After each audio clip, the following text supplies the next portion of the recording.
Shalom friends, एक बार फिर से आप सभी का स्वागत है। आज मैं आपके लिए लेकर आई हूँ एक 1 ईयर बाइबल रीडिंग कैलेंडर। अगर आपका कोई बाइबल रीडिंग रूटीन नहीं है और आप कभी भी अपनी पूरी बाइबल कंप्लीट नहीं कर पाए हैं, तो ये वीडियो आपके लिए है। इसमें ओल्ड टेस्टमेंट और न्यू टेस्टमेंट के सभी चैप्टर्स को डे वाइज ऑर्गेनाइज किया गया है। डे 1 से लेकर डे 365 तक के सभी चैप्टर्स आपको यहाँ मिलेंगे। डे 365 पर आप अपनी पूरी बाइबल कंप्लीट कर पाएंगे, तो आप इसके द्वारा आशीषित हों। और अगर आपको ये वीडियो पसंद आती है तो आप अपने फैमिली और फ्रेंड्स से शेयर करें, और अगर आप चाहें तो आप सब्सक्राइब, लाइक और कमेंट भी करें और बेल आइकन को प्रेस करके नोटिफिकेशन ऑन करना ना भूलें। So praise the lord, shalom to everyone.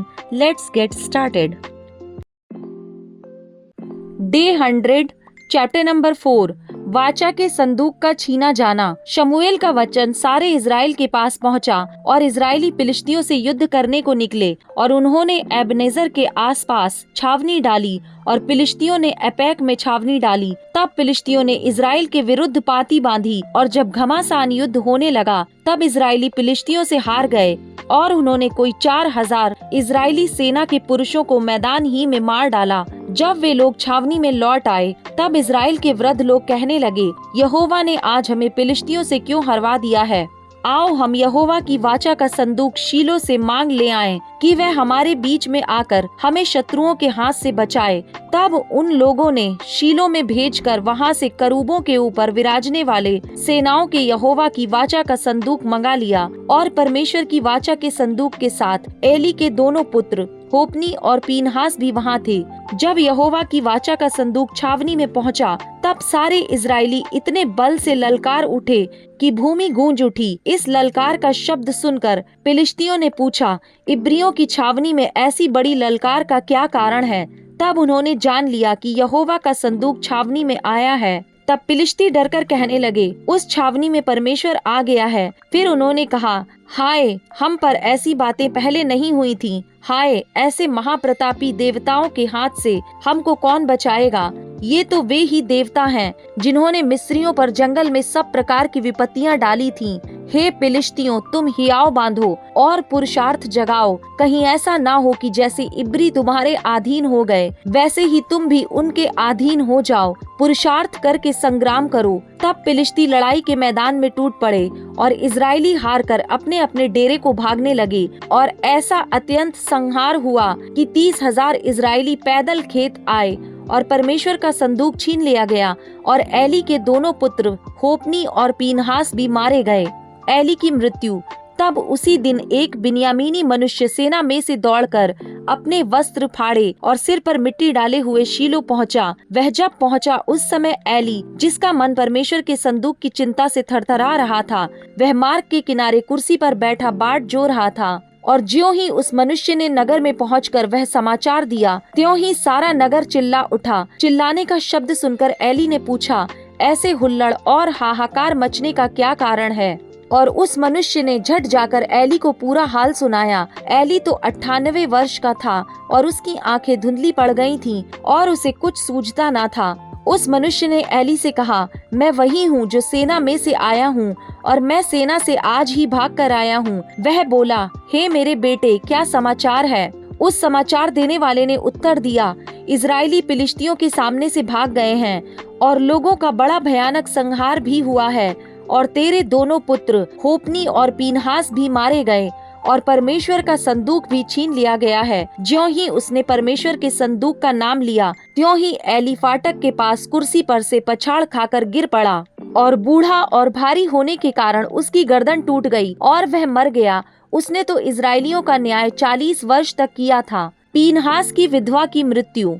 उसकी बहू पीनहास की स्त्री गर्भवती थी, और उसका समय समीप था जब उसने परमेश्वर के संदूक के छीन लिए जाने और अपने ससुर और पति के मरने का समाचार सुना। तब उसको जच्चा का दर्द उठा और वह दुहर गई, और उसके एक पुत्र उत्पन्न हुआ। उसके मरते मरते उन स्त्रियों ने जो उसके आसपास खड़ी थीं उससे कहा, मत डर, क्योंकि तेरे पुत्र उत्पन्न हुआ है।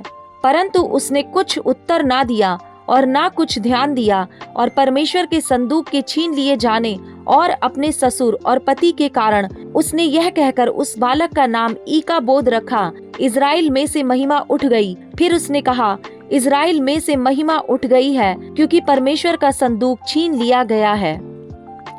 चैप्टर नंबर 5, वाचा का संदूक फिलिस्तियों के देश में। फिलिस्तियों ने परमेश्वर का संदूक एबेनेजर से उठाकर अशदोद में पहुंचा दिया, और फिर फिलिस्तियों ने परमेश्वर के संदूक को उठाकर दागोन के मंदिर में पहुंचाकर दागोन के पास रख दिया। दूसरे दिन अशदोदियों ने तड़के उठकर क्या देखा कि दागोन यहोवा के संदूक के सामने औंधे मुंह भूमि पर गिरा पड़ा है। तब उन्होंने दागोन को उठाकर उसी के स्थान पर फिर खड़ा किया। फिर अगले दिन जब वे तड़के उठे, तब क्या देखा कि दागोन यहोवा के संदूक के सामने औंधे मुंह भूमि पर गिरा पड़ा है, और दागोन का सिर और दोनों हथेलियां डेवड़ी पर कटी हुई पड़ी हैं। इस प्रकार दागोन का केवल धड़ समूचा रह गया। इस कारण आज के दिन तक भी दागोन के पुजारी और जितने दागोन के मंदिर में जाते हैं, वे अशदोद में दागोन की डेवड़ी पर पांव नहीं रखते। तब यहोवा का हाथ अशदोदियों के ऊपर भारी पड़ा, और वह उन्हें नष्ट करने लगा, और उसने अशदोद और उसके आसपास के लोगों की गिल्टियां निकाली। यह हाल देखकर अशदोद के लोगों ने कहा, इजराइल के देवता का संदूक हमारे मध्य रहने नहीं पाएगा, क्योंकि उसका हाथ हम पर और हमारे देवता दागोन पर कठोरता के साथ पड़ा है। तब उन्होंने फिलिस्तियों के सब सरदारों को बुलवा भेजा और उनसे पूछा, हम इजराइल के देवता के संदूक से क्या करें? वे बोले, इजराइल के देवता का संदूक घुमाकर गत नगर में पहुंचाया जाए। अतः उन्होंने इजराइल के परमेश्वर के संदूक को घुमाकर गत में पहुंचा दिया। जब वे उसको घुमाकर वहां पहुंचे, तो यूं हुआ कि यहोवा का हाथ उस नगर के विरुद्ध ऐसा उठा कि उसमें अत्यंत बड़ी हलचल मच गई, और उसने छोटे से बड़े तक उस नगर के सब लोगों को मारा, और उनके गिल्टियां निकलने लगीं। तब उन्होंने परमेश्वर का संदूक एक्रोन को भेजा, और ज्यों ही परमेश्वर का संदूक एक्रोन में पहुंचा, त्यों ही एक्रोनी यह कहकर चिल्लाने लगे, इजराइल के देवता का संदूक घुमाकर हमारे पास इसलिए पहुंचाया गया है कि हम और हमारे लोगों को मरवा डाले। तब उन्होंने फिलिस्तियों के सब सरदारों को इकट्ठा किया और उनसे कहा, इजराइल के देवता के संदूक को निकाल दो कि वह अपने स्थान पर लौट जाए, और हमको और हमारे लोगों को मार न डालने पाए।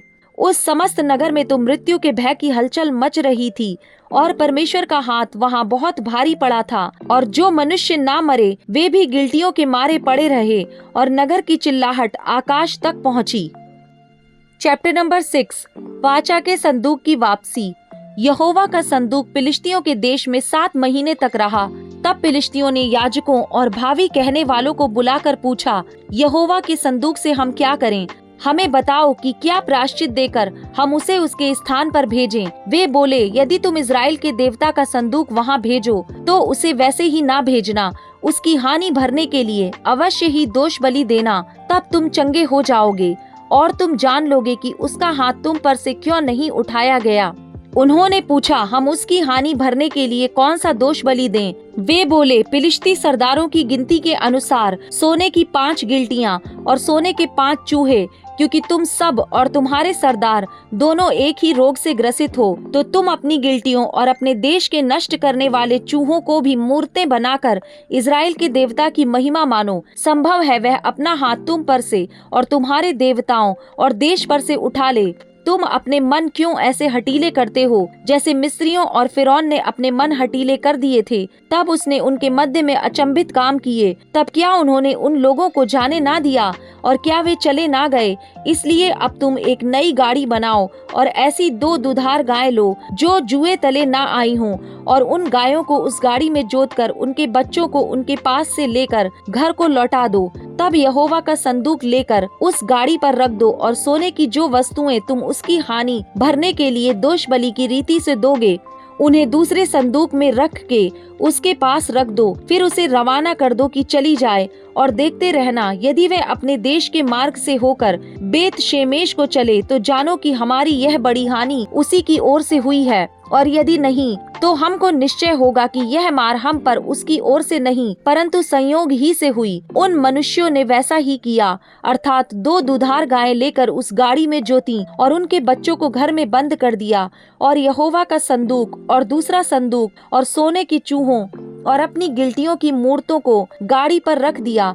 तब गायों ने बेत शेमेश का सीधा मार्ग लिया। वे सड़क ही सड़क रंभाती हुई चली गईं, और न दाहिने मुड़ी और न बाएं। और फिलिस्तियों के सरदार उनके पीछे पीछे बेत शेमेश की सीमा तक गए। बेत शेमेश के लोग तराई में गेहूं काट रहे थे, और जब उन्होंने आंखें उठाकर संदूक को देखा तब उसके देखने से आनंदित हुए। गाड़ी यहोशू नामक एक बेत शेमेशी के खेत में जाकर वहां ठहर गई, जहां एक बड़ा पत्थर था। तब उन्होंने गाड़ी की लकड़ी को चीरा और गायों को होम बलि करके यहोवा के लिए चढ़ाया। और लेवियों ने यहोवा के संदूक को उस संदूक समेत जो साथ था, जिसमें सोने की वस्तुएं थीं, उतार के उस बड़े पत्थर पर रख दिया। और बेत शेमेश के लोगों ने उसी दिन यहोवा के लिए होम बलि और मेल बलि चढ़ाए। यह देखकर फिलिस्तियों के 5 सरदार उसी दिन एक्रोन को लौट गए। सोने की गिलटियां जो फिलिस्तियों ने यहोवा की हानि भरने के लिए दोष बलि करके दे दी थीं, उनमें से एक तो अशदोद की ओर से, एक अज्जा, एक अश्कलोन, एक गत और एक एक्रोन की ओर से दी गई थी।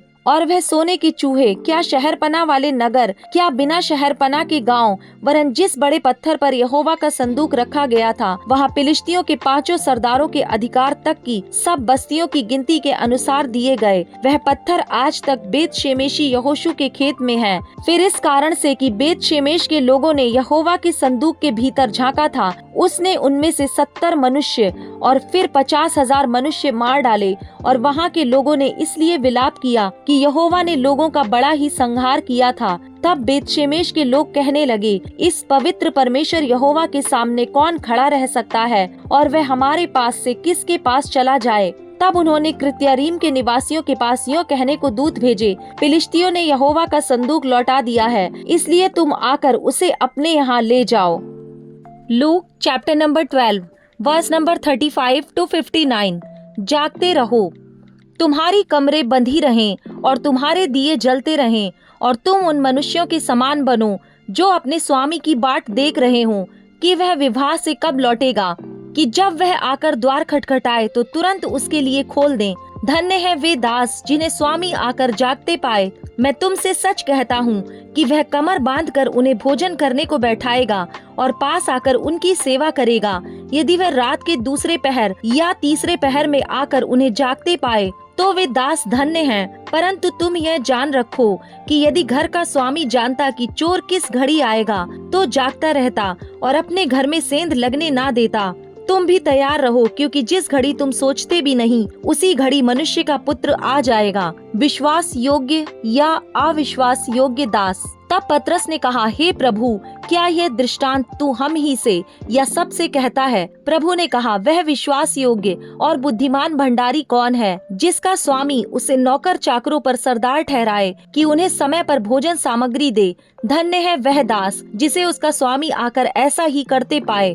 मैं तुमसे सच कहता हूँ, वह उसे अपनी सब संपत्ति पर अधिकारी ठहराएगा। परंतु यदि वह दास सोचने लगे कि मेरा स्वामी आने में देर कर रहा है, और दासों और दासियों को मारने पीटने लगे और खाने पीने और पियक्कड़ होने लगे, तो उस दास का स्वामी ऐसे दिन जब वह उसकी बाट जोहता ना रहे और ऐसी घड़ी जिसे वह जानता ना हो आएगा, और उसे भारी दंड देकर उसका भाग अविश्वासियों के साथ ठहराएगा। वह दास जो अपने स्वामी की इच्छा जानता था और तैयार ना रहा और ना उसकी इच्छा के अनुसार चला, बहुत मार खाएगा। परंतु जो नहीं जानकर मार खाने के योग्य काम करे, वह थोड़ी मार खाएगा। इसलिए जिसे बहुत दिया गया है उससे बहुत मांगा जाएगा, और जिसे बहुत सौंपा गया है उससे बहुत लिया जाएगा।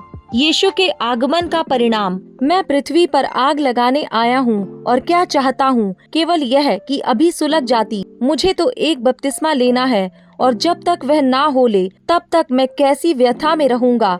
क्या तुम समझते हो कि मैं पृथ्वी पर मिलाप करने आया हूँ? मैं तुमसे कहता हूँ नहीं, वरन अलग कराने आया हूँ। क्योंकि अब से एक घर में 5 जन आपस में विरोध रखेंगे, 3 2 से और 2 3 से, पिता पुत्र से और पुत्र पिता से विरोध रखेगा, माँ बेटी से और बेटी माँ से, सास बहू से और बहू सास से विरोध रखेगी। समय के लक्षण।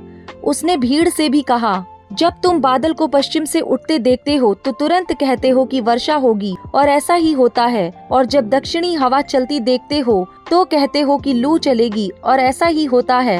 हे कपटियों, तुम धरती और आकाश के रूप रंग में भेद कर सकते हो, परंतु इस युग के विषय में क्यों भेद करना नहीं जानते? अपने मुद्दई से समझौता। तुम आप ही निर्णय क्यों नहीं कर लेते कि उचित क्या है? जब तू अपने मुद्दई के साथ हाकिम के पास जा रहा है तो मार्ग ही में उससे छूटने का यत्न कर ले। ऐसा ना हो कि वह तुझे न्यायी के पास खींच ले जाए और न्यायी तुझे सिपाही को सौंपे और सिपाही तुझे बंदी गृह में डाल दे।